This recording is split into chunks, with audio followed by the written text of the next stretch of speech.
अरे बच्चों नमस्कार। आज के इस वीडियो में हम लोग बात करेंगे ग्राफ्स ऑफ लोगरिथमिक फंक्शन के बारे में। तो चलिए शुरू करते हैं। सबसे पहले बात करते हैं बेटा लोगरिथमिक फंक्शन क्या होता है। The logarithm of a number to a given base is the exponent to which the base must be raised to produce that number.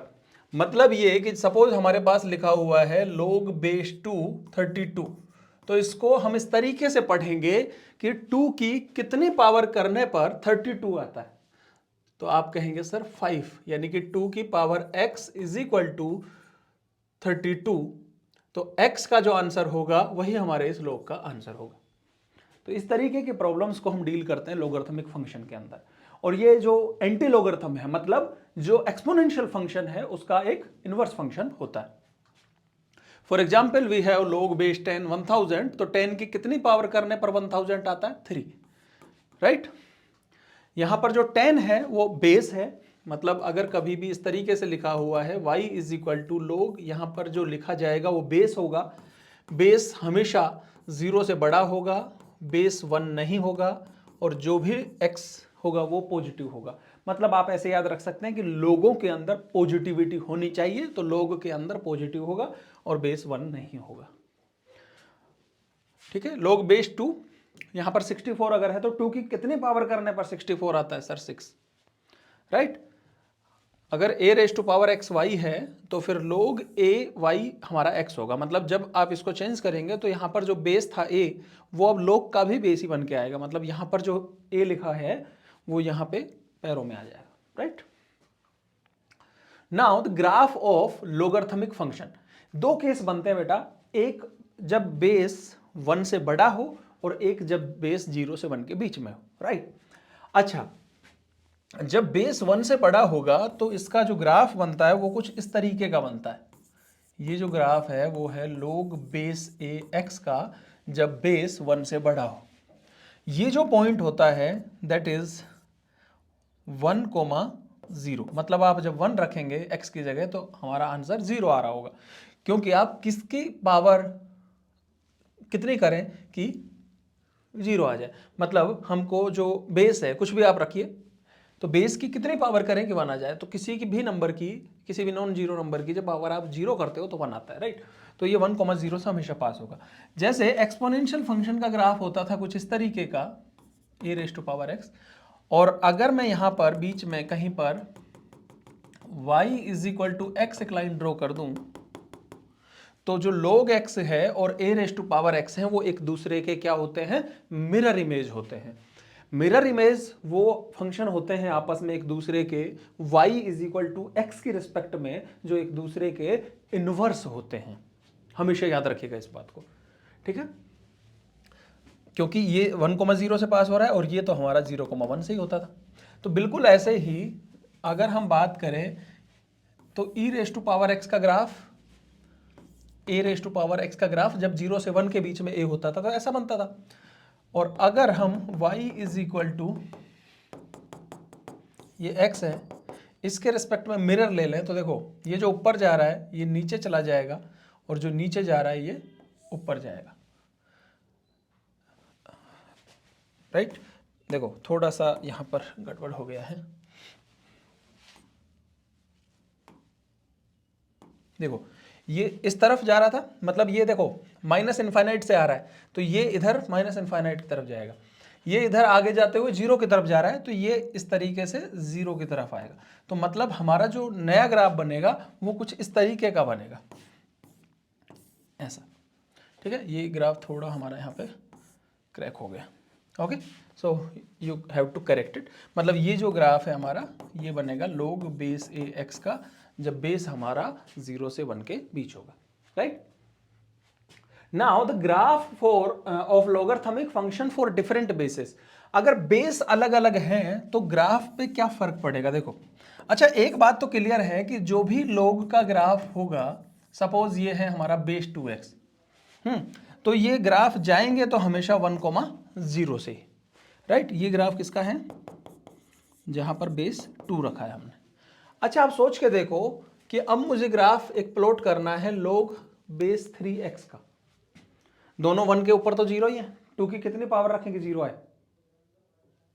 2 की कितनी पावर, वो तो आएगा ही नहीं। 2 की कितनी पावर रखेंगे 1 आए, मतलब log बेस 3 1 हमेशा 0 होगा, log बेस 2 1 भी 0 होगा, और आप अगर log बेस 4 1 निकालेंगे तो भी 0 आएगा। मतलब इस पॉइंट से तो हर एक ग्राफ पास होने वाला है। अच्छा, ऐसा कोई नंबर आप सोच के देखो, जैसे मान लो कि 1 के बाद वाला, सपोज हमने यहां पर ले लिया 2, राइट? तो अब देखो log बेस 2 2 तो होगा 1, और log बेस 2 3 क्या होगा बोलो? इससे ज्यादा होगा। क्यों? क्योंकि 3 जो है वो 2 और 4 के बीच में आता है, और log बेस 2 4 होगा हमारा 2, क्योंकि 2 की पावर कितने करेंगे 4 आ जाए, राइट? तो इसका मतलब जैसे जैसे नंबर बढ़ेगा तो ग्राफ तो बढ़ते जा रहा है, राइट? अच्छा, अगर बेस की बात कर लें, बेस 3 2, राइट? तो अब देखो log बेस 2 2 पे 1 आया, और log बेस 3 पे 2 यस कम आएगा, क्योंकि यहां पर यस बेस इंक्रीज हो गया, वैल्यू कम हो गई। तो मतलब जब आप बेस बढ़ाओगे, यानी कि ये जो ग्राफ बनेगा, ये किसका ग्राफ बनेगा? यस log, देखो यहां पर एक नंबर मैं अज्यूम कर लेता हूं थोड़ी सी देर के लिए 2, तो जब 2 रख रहा हूं तो ये ग्राफ किसका आ रहा है? 2 2 पे सपोज यहां पे 1 है, इस डायरेक्शन इस लेवल पे 1 आ रहा है, राइट? तो ये इससे पहले ही कहीं मिल जा रहा है, राइट? मतलब यहां पर ये पहले ही उस लेवल को अचीव कर जा रहा है। तो आप ये देखोगे इसका बेस क्या होगा, 2 से बड़ा होना चाहिए कि छोटा होना चाहिए? फिर से एक बार समझो, यहां पर है बेस 2, यहां पर है बेस 3, राइट? हम एक ऐसा नंबर ले लेते हैं, सपोज हमने ले लिया 2, यहां पर भी 2, तो कौन ज्यादा होगा? ऑब्वियसली ये ज्यादा होगा। अब अगर ये ज्यादा है तो जैसे जैसे x बढ़ेगा ये ऊपर होना चाहिए, तो मतलब इसको ऊपर होना चाहिए, तो इसका जो बेस है वो ऑब्वियसली 2 से कम होना चाहिए, तो मतलब 1.5 समथिंग। और अगर हम इस तरह का ग्राफ बना रहे हैं तो फिर ये ग्राफ बनेगा कुछ इस तरीके से कि log base 3x। Okay, so I hope you understand this concept properly, कि जब बेस बढ़ेगा घटेगा किस तरीके से चीजें काम करेगी। और बिल्कुल ऐसा ही सिचुएशन हमारे पास log किसके केस में होगा? जब हमारा बेस 1 से छोटा होगा। अगर हमारा यहां पर log बेस 0.5x है तो इस तरह से। Okay, so now we are solving different examples for the better understanding of the concept one by one. Find the number of solution of this equation log base 2 x plus 5 is equal to 6 minus x. आप सोच के देखो कि हमको इस equation को solve करना है। आपके पास जो तरीका है सॉल्व करने का, देखो log x प्लस 5, जब भी कभी ऐसी सिचुएशन हो कि log के अंदर जो x था उसमें कुछ ऐड हुआ है, तो मतलब जो ग्राफ हम सपोज log x के लिए बनाते हैं, log x के लिए क्या ग्राफ बनता है? इस तरह का। मतलब ये लाइन होती है हमारी x is equal to 0, y axis, यहां पे खड़े होते हैं ग्राफ बना देते हैं। लेकिन अब ये line x is equal to -5 होगी। कभी भी अगर ऐसा हो कि x के साथ कुछ ऐड हो रहा है तो हमारा अब जो ग्राफ बनेगा वो कुछ ऐसा बनेगा। ये है x इज इक्वल टू -5, ये -4, -3, -2, -1 और ये 0, मतलब वाई एक्सिस, राइट? तो यहां ग्राफ ना बनके अब हमारा ग्राफ यहां से बनेगा। इसका मतलब जो ये पॉइंट हुआ करता था 1,0, अब ये पॉइंट हमारा -4,0 होगा, क्योंकि आप रख के देख लो, जब आप -4 रखोगे तो अंदर में 1 बन रहा होगा। तो ये ग्राफ हो गया हमारा किसका? लेफ्ट साइड का। अच्छा, 6 minus x, y is equal to 6 minus x का मुझे अगर ग्राफ बनाना है तो y is equal to -x plus 6। तो यहां पर हम अगर इसको कंपेयर करें y is equal to mx plus c से, है ना? या फिर अभी क्योंकि आप कहेंगे सर हमने ये सब तो पढ़ा नहीं है, बिल्कुल बेसिक से स्टार्ट कर रहे हैं, तो फिर आप इसमें वैल्यू रख के देख सकते हो। जब आप x को 0 रखोगे तो y 6 आया है, और जब y को 0 रखोगे तो x आया है कितना? 6। तो मतलब ये x इज इक्वल टू -5 की लाइन है, ये हमारा ओरिजिनल y एक्सिस है, ये ऐसे जाते जा रहा है, ठीक, राइट? ये हमारा ओरिजिनल वाई एक्सिस है और ये हमारा एक्स एक्सिस है। ये कह रहा है कि 0,6, तो 0,6 कहाँ होगा, एक बार हम देख लेते हैं। जब आप 6 रख रहे होंगे y की जगह पर, ये पॉइंट यहाँ होगा या यहाँ होगा या जहाँ भी होगा, वटेवर इस एक्सिस पे होगा मतलब, और दूसरा पॉइंट यहाँ कहीं होगा। तो जब आप इन दोनों को इंटरसेक्ट करा रहे होंगे, इन लाइंस को आपस में, तो बेसिकली ये दोनों कर्व, मतलब ये RHS वाली लाइन और ये LHS वाला ग्राफ, ये दोनों कितने पॉइंट्स पर इंटरसेक्ट कर रहे हैं, वही हमारा क्या होता है बेटा, नंबर ऑफ सॉल्यूशन होता है। तो यहाँ पर नंबर ऑफ सॉल्यूशन कितने हो जाएंगे, 1, right. Now the next example, find the number of solution of this x² minus 4x plus 3 minus log base 2x is equal to 0। अच्छा ये देखो यहाँ पे x² minus 4x plus 3 is equal to log base 2x है।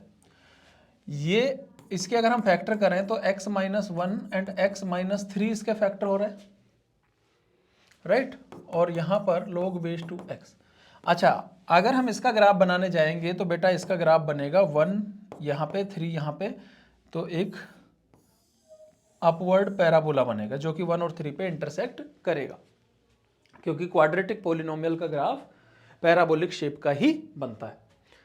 अच्छा sir log base 2x का graph कैसा बनेगा, सर मैं ऐसा बना दूं यहां से जाते हुए डुट डुट ऐसे, नहीं, ये बेटा 1 पे भी तो 0 हो रहा होगा ना, तो इसी पॉइंट से पास हो रहा होगा, ध्यान रखना।